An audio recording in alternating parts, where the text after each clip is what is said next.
Let's be honest, the hype train was choo-chooing when this game was announced, and for good reason too.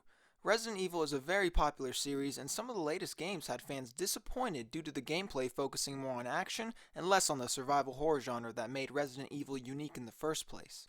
So is Resident Evil 7 just another mainstream action flick, or did they finally get the formula right this time?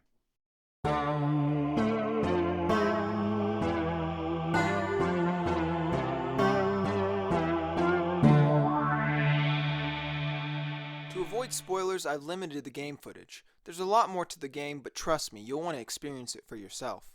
If I were to put Resident Evil 7 in a genre, I would call it a first-person adventure horror game with survival aspects. True, the game doesn't give you enough supplies for you to feel overpowered, and you have to manage your limited inventory if you don't want to run out of space. But even then, throughout my normal difficulty playthrough, I had more than enough bullets and health in my item box to keep me going. Of course, Madhouse difficulties is a different story, but I'll get to that in a bit. Nevertheless, in Resident Evil 7, the character you will play as, Ethan, is on a quest to find his beloved wife Mia, who has been missing for 3 years. After an ominous text, Ethan is asked to go to the Baker estate to get Mia, but of course it's never that simple. Overall, the narrative is pretty good. The story was easy to follow and it kept my interest throughout the entirety of the game. I wouldn't say it's outstanding, but it's definitely enjoyable and I never felt that there was a dull moment. In addition, there is a spot in the story where you'll have to make a decision that slightly alters the ending. I like what they were going for, but honestly, the effect of your choice doesn't add as much variation as I would have hoped. The core gameplay of the game is what I found to be the most refined.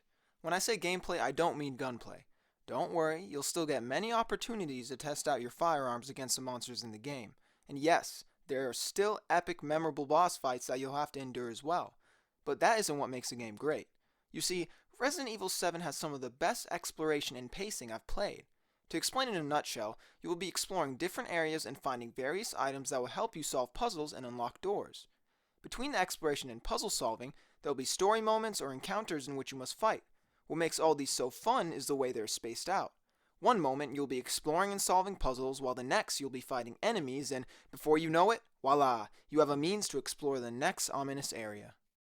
Every area feels unique, and the puzzles are just the right difficulty. I never got stuck, but I still had a feeling of satisfaction after completing each puzzle, mainly because it would lead to more areas to explore. And boy, does every area have character. No two areas look alike, and the various pieces of trash and household items adds personality to each place. Pair that with some stellar, eerie lighting and weird scenery props, and you got yourself something straight out of a horror movie. If you pay attention, you can pick up a decent amount of environmental storytelling from each room, in addition to various documents that you can read if you so choose to. If you haven't guessed it by now, I really enjoyed this game. In fact, I wouldn't be exaggerating to say that I enjoyed every second of it. The whole game feels masterfully crafted, and it seems that the developers knew exactly what they were going for. That being said, this game isn't perfect. The voice acting can get corny at parts, there aren't a wide variety of enemies, and the weapons are fairly basic.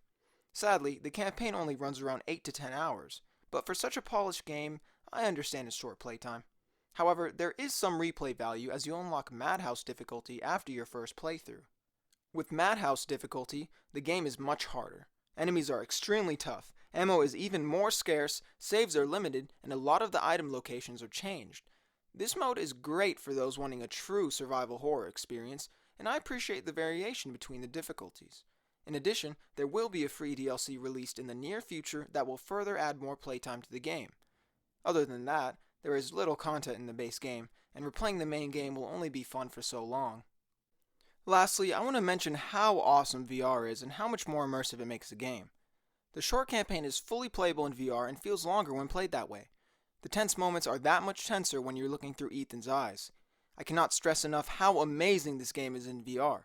When you're in the headset exploring the rooms, it really feels like you're trying to escape. The subtle sound effects are more noticeable when using headphones, and the three-dimensional sound technology complements the gameplay as you'll want to be listening to the footsteps of the enemies you have to avoid. Sure, the graphics aren't mind-blowing and the texture quality is less impressive in VR, but clever environmental effects evoke a sense of presence that overrides any aesthetic shortcomings. If the game wasn't already scary enough, playing it in VR will amplify the suspense and may make you literally jump during the jump scares. Now, for the verdict. You will like this game if you like adventure and exploration, you are a fan of the horror genre, you prefer quality over quantity, you like replaying games on harder difficulties. You will dislike this game if you're looking for a game that has a long campaign, or you hate being scared. Oh. So would I recommend this game? For the most part, yes. If you have a PSVR and you enjoy this genre of games, then you're going to have a fantastic time. Capcom has really made this game perfect on VR, and if you have the hardware, you owe it to yourself to play this game. Now, if you're planning to get this for a 2D screen, then you'll have to ask yourself if you're willing to pay full price for a short, albeit fun experience. I personally would wait for a price drop, but I'm not going to tell you how to spend your money. Regardless, I believe Capcom has made an excellent Resident Evil that can appeal to fans of the older games while also being accessible to newcomers of the series. The experience may be shorter than desired, but I can assure you that it'll be one hell of a time. So did Resident Evil 7 live up to your expectations? Feel free to comment below. And if you guys enjoyed the video, please drop a like. It's one click away for you, and it truly means a lot to me. Well, thanks for watching. See you next time.